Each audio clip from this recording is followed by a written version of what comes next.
Welcome back. Tonight we're diving into the heart of China, a land where ancient traditions collide with modern technology, creating situations both fascinating and deeply unsettling. China is a country with over 5,000 years of recorded history, where past and present exist side by side in ways that can blur reality itself. Rapid change creates gaps, spaces where old customs meet new conveniences, where traditional beliefs encounter modern living, and sometimes those gaps become places where things can go very wrong. The stories you're about to hear come from real experiences. They're warnings that get passed around in hushed conversations, experiences that make locals say, "You should have known better." These are cautionary tales about what happens when you don't understand the rules of a place, when you ignore local wisdom, or when you trust too easily in unfamiliar territory. Tonight, we're exploring 3 real incidents that happened to real people in China. Let's begin. Our first story takes place in Shenzhen, the tech capital of China, where innovation moves at lightning speed and new apps appear seemingly overnight. This is where a young Canadian English teacher named Marcus learned that not every convenient technology should be trusted blindly. Marcus had been living in Shenzhen for about 8 months, teaching at a private language school. He'd mastered WeChat Pay, navigated the subway like a pro, and picked up enough Mandarin to order food without pointing at pictures. But Marcus had one weakness. He was always looking for ways to make extra cash. Teaching English in China pays decently, but Marcus had student loans and expensive tastes. When his Chinese colleague Amy mentioned a new app that could help him earn quick money, Marcus was immediately interested. "It's called Quick Task," Amy explained during their lunch break. "Foreign faces are popular for certain jobs. Photo shoots, event appearances, even just showing up to make a business look international. The pay is really good, and it's all legitimate." The app seemed straightforward. Users could browse available tasks, apply for ones that suited them, and get paid through the platform. Marcus saw listings for everything from restaurant openings to small modeling jobs for local advertisements. What made it especially appealing was the payment system. Unlike other platforms that held payments for weeks, QuickTask promised immediate transfers to your WeChat wallet upon task completion. Marcus's first few jobs went smoothly. He spent 2 hours at a coffee shop opening, just sitting there looking foreign while the owner took photos for social media. Easy money. Then he did a quick photo shoot for a language learning app, pretending to be a satisfied customer. The pay was exactly as promised, transferred within minutes. Encouraged by these early successes, Marcus started taking on bigger jobs. The pay scale seemed to increase with the exclusivity of the task. The more unusual or last minute the request, the more money involved. That's when the job that would change everything appeared on his feed. High-paying opportunity for foreign male, 25 to 35. Dinner event in Futian district. Professional appearance required. Must be available tonight 7 to 11 p.m. Payment, 3,000 RMB upon completion. 3,000 RMB for 4 hours of work was more than Marcus made in a week of teaching. The job description was vague, just mentioning it was a business dinner where having a foreign guest would enhance the international atmosphere. Marcus applied immediately and within an hour received a confirmation message with an address and instructions. Dress professionally. Ask for Mr. Chen at the front desk. Do not bring your phone inside the venue. That last instruction should have been a red flag, but Marcus rationalized it.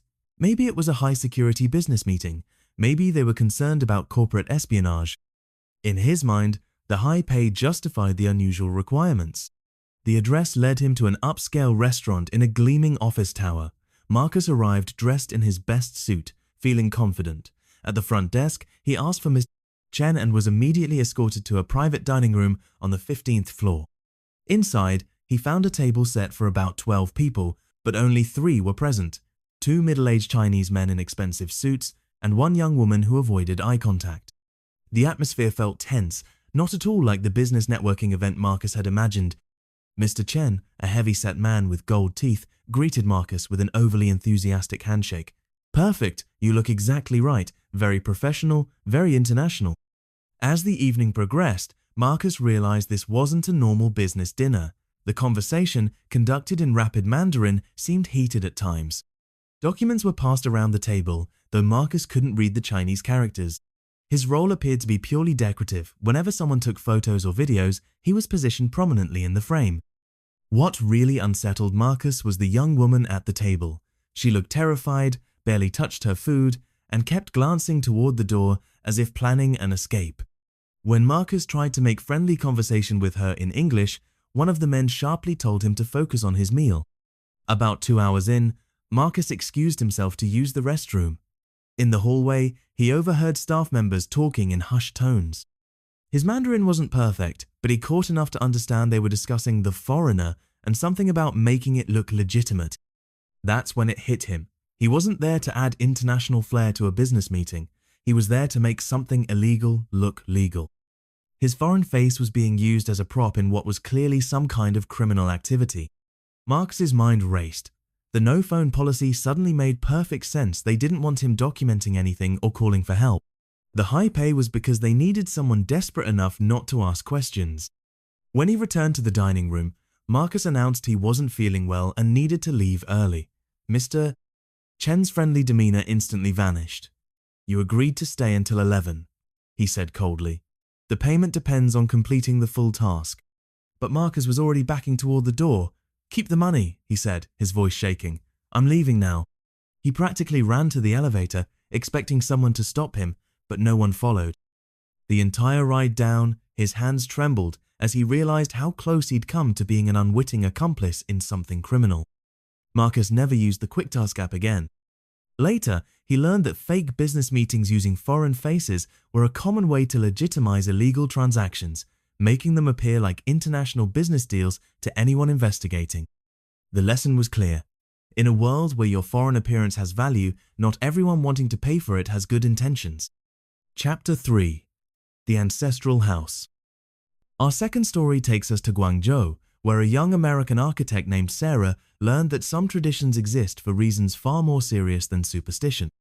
Sarah had moved to China fresh out of graduate school, hired by an international firm to work on luxury residential developments. She was brilliant at her job, known for creating innovative designs. But Sarah had one blind spot. She dismissed traditional Chinese architectural principles as outdated folklore. While her Chinese colleagues would consult feng shui masters and consider ancestral customs when planning buildings, Sarah viewed these practices as obstacles to modern design. The project that would change her perspective forever was a high-end apartment complex in an established neighborhood of Guangzhou. The development company had acquired several old properties, including a traditional courtyard house that had belonged to the same family for over a century. During the initial site survey, Sarah noticed something unusual about the old courtyard house. While the other buildings on the block were run down and clearly abandoned, this house was immaculately maintained. The traditional red doors were freshly painted, the courtyard was swept clean, and burning incense sticks suggested regular visitors. "Who still lives here?" Sarah asked her local project manager, Mr. Wang. Mr. Wang shifted uncomfortably. The family moved away years ago, but they maintain the ancestral shrine. They come to pay respects regularly. Sarah pulled out her tablet and began sketching. The courtyard house sat in the perfect location for the complex's main tower. Its position offered the best views and maximum sunlight exposure. From a design perspective, it was the ideal spot for the building's centerpiece. "This has to go," she said, marking the area on her plans. "We can relocate any important artifacts to a memorial wall in the lobby. Very respectful, very modern." Mr. Wang's expression grew troubled. "Miss Sarah, perhaps we should consult with the family first. This house has been their ancestral home for 4 generations. The shrine contains tablets going back to the Qing dynasty." But Sarah was already envisioning her design. A sleek 30-story tower with floor-to-ceiling windows, each apartment carefully positioned to catch the morning light. It would be her masterpiece, the kind of building that would establish her reputation in Asia. "We have the legal rights to the property," she said confidently.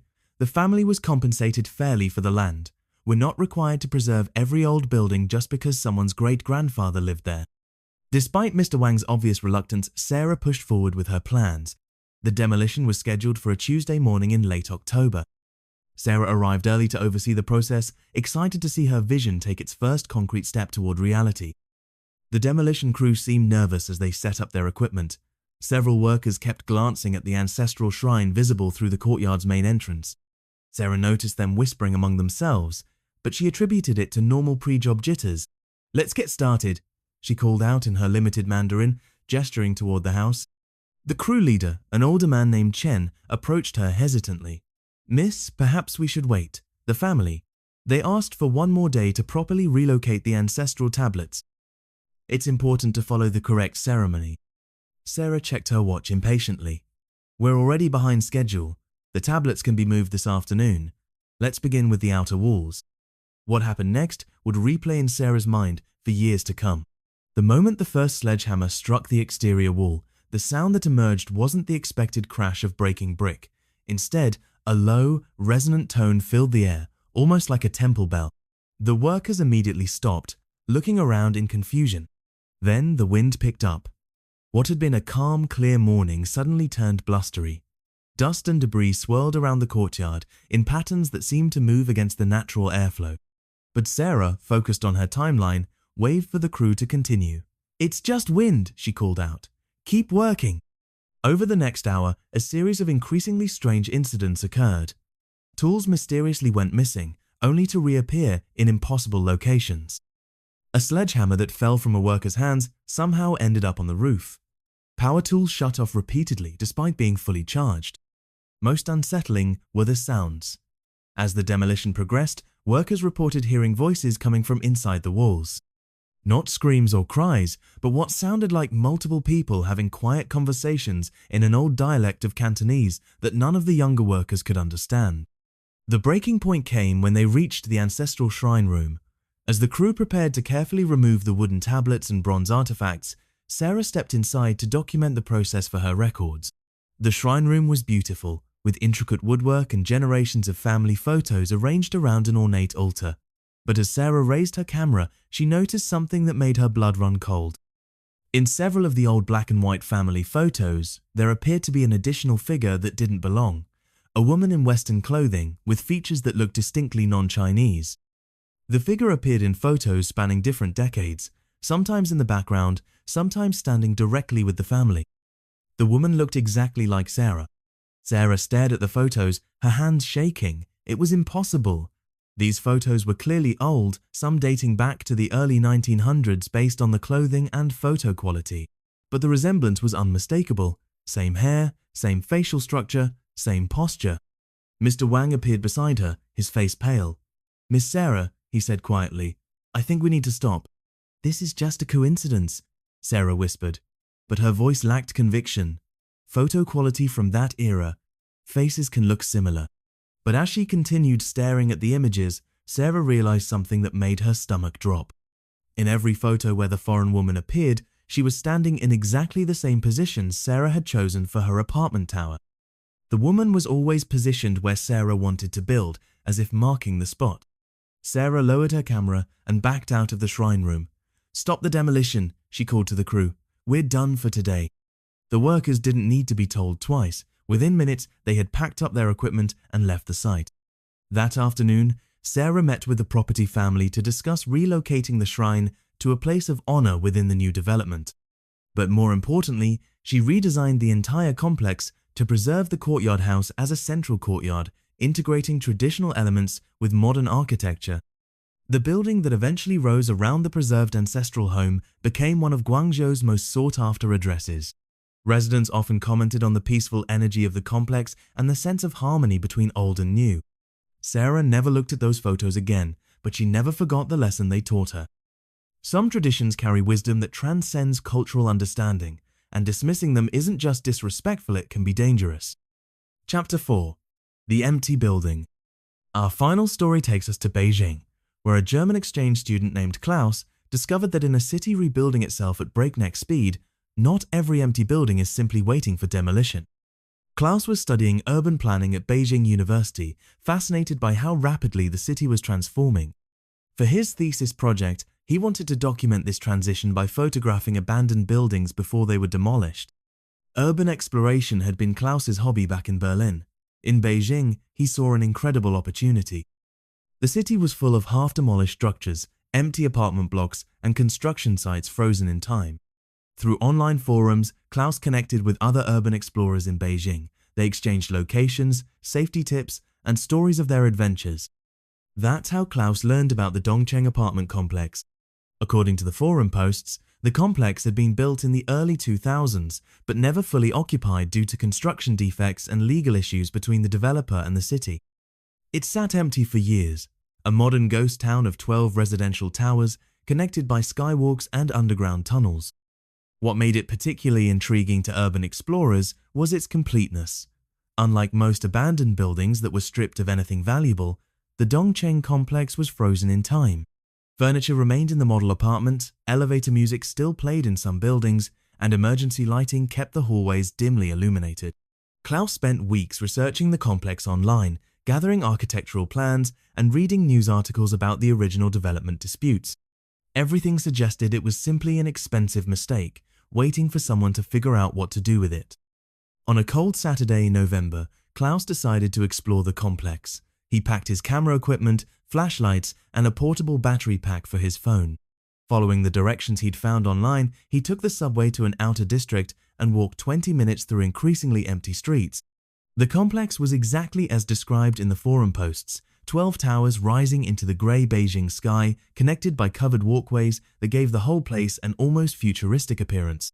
Chain-link fencing surrounded the perimeter, but Klaus quickly found the gap other explorers had mentioned in their posts. Klaus slipped through the fence and approached the nearest tower. The lobby doors were chained shut, but a side entrance had been left unlocked. He pushed inside and immediately noticed the eerie atmosphere other explorers had described. The lobby was pristine, as if the building had been abandoned just yesterday.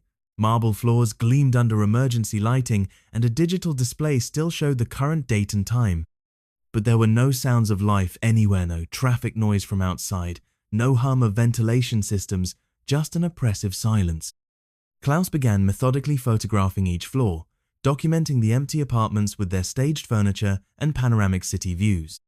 The apartments were beautifully designed, each one clearly expensive and well appointed. It seemed criminal that such luxury housing sat empty while Beijing faced a housing shortage. As he worked his way up the building, Klaus began to notice details that hadn't been mentioned in the forum posts. Some apartments showed signs of recent use coffee cups on kitchen counters, newspapers dated within the last few months, even toiletries in bathroom cabinets. Maybe security guards used some units as break rooms, Klaus thought. Or perhaps homeless people had found ways inside.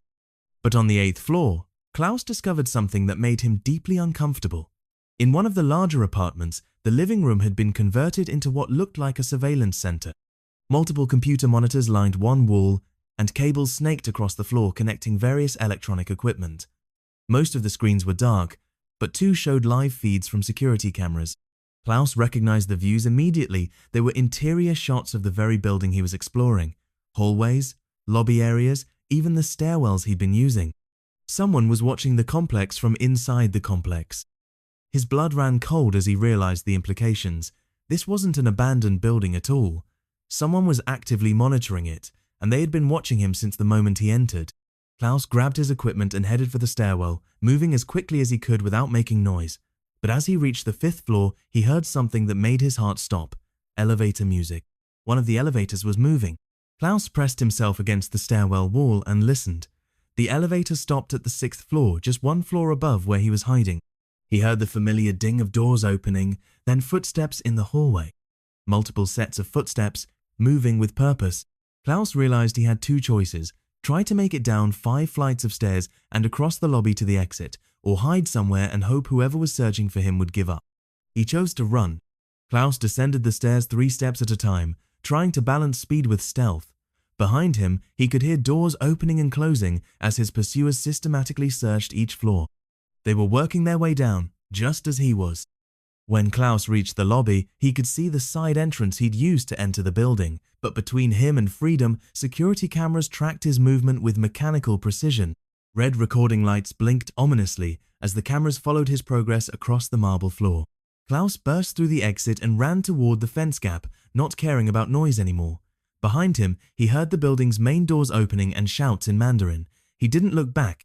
Only when he was safely on the subway, 20 minutes later, did Klaus allow himself to think about what he'd discovered. The Dongcheng complex wasn't abandoned at all. It was being used for something by people who definitely didn't want urban explorers documenting their activities. Klaus deleted all his photos from that day and never posted about the experience online. He also quietly warned other explorers in the forum to avoid the complex, though he couldn't explain why without revealing his own illegal entry.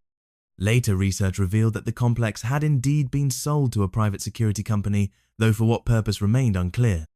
Klaus realized that his assumption that empty buildings are simply forgotten space shad nearly gotten him into serious trouble. The lesson was clear.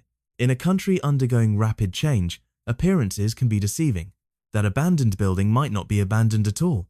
That empty lot might be empty for a reason. And sometimes, the most dangerous exploration is the one where you don't research thoroughly enough before you begin. Conclusion: China is a land where ancient wisdom and cutting-edge technology coexist, where traditional values meet modern ambitions, and where the pace of change can leave gaps that the unwary can easily fall into. The stories we've shared tonight remind us that respect, caution, and understanding are essential tools for anyone navigating unfamiliar territory. Whether it's trusting the wrong app, dismissing cultural practices, or assuming empty buildings are truly abandoned, the consequences of careless decisions can be far more serious than anyone imagines. In China, as anywhere else, the key to staying safe is staying informed, staying respectful, and always trusting your instincts when something feels wrong. Remember these stories the next time you find yourself in an unfamiliar place.